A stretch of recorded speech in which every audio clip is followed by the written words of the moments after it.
Hai, jika kamu ingin mengetahui tentang Jürgen Habermas dan juga media alternatif, saran saya simak video berikut ini dan jangan sampai di-skip. Oke, let's go!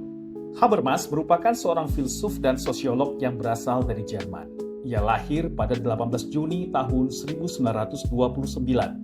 Habermas diidentikan dengan teori sosial kritis, suatu gerakan yang terinspirasi oleh Marxisme di Institut Penelitian Sosial di Frankfurt, Jerman, atau dikenal juga dengan Mazhab Frankfurt. Habermas termasuk dalam generasi kedua Mazhab Frankfurt, mengikuti generasi pertama dan tokoh pendiri seperti Horkheimer, Adorno, dan Marcuse. Salah satu yang terkenal tentang dirinya adalah soal public sphere atau ruang publik. Habermas mendefinisikan ruang publik sebagai tempat di mana masyarakat dapat berbicara dan mengungkapkan pendapat mereka secara bebas tanpa tekanan dari pihak yang berkuasa. Jadi, kata kunci ruang publik ini adalah egaliter, inklusif, dan bebas kepentingan. Lalu, apa kaitannya antara konsep ruang publik dengan media massa saat ini? Habermas mengatakan, media massa berfungsi sebagai sarana komunikasi yang memungkinkan informasi dan opini dapat disebarkan ke masyarakat. Namun, konsep ini berubah ketika para kaum borjuis membuat media massa tidak lagi untuk publik, melainkan untuk keuntungan ekonomi dan politik. Habermas berpendapat bahwa ruang publik borjuis adalah sebuah sarana yang dikendalikan oleh elit borjuis dan digunakan sebagai tempat untuk mengatur masalah publik.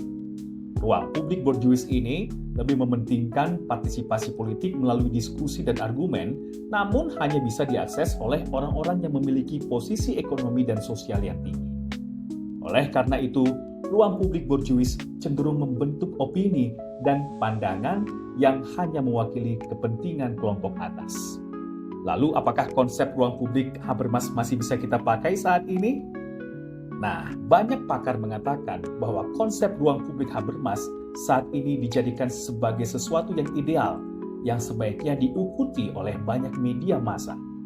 Selanjutnya, apa hubungannya ruang publik dengan media alternatif?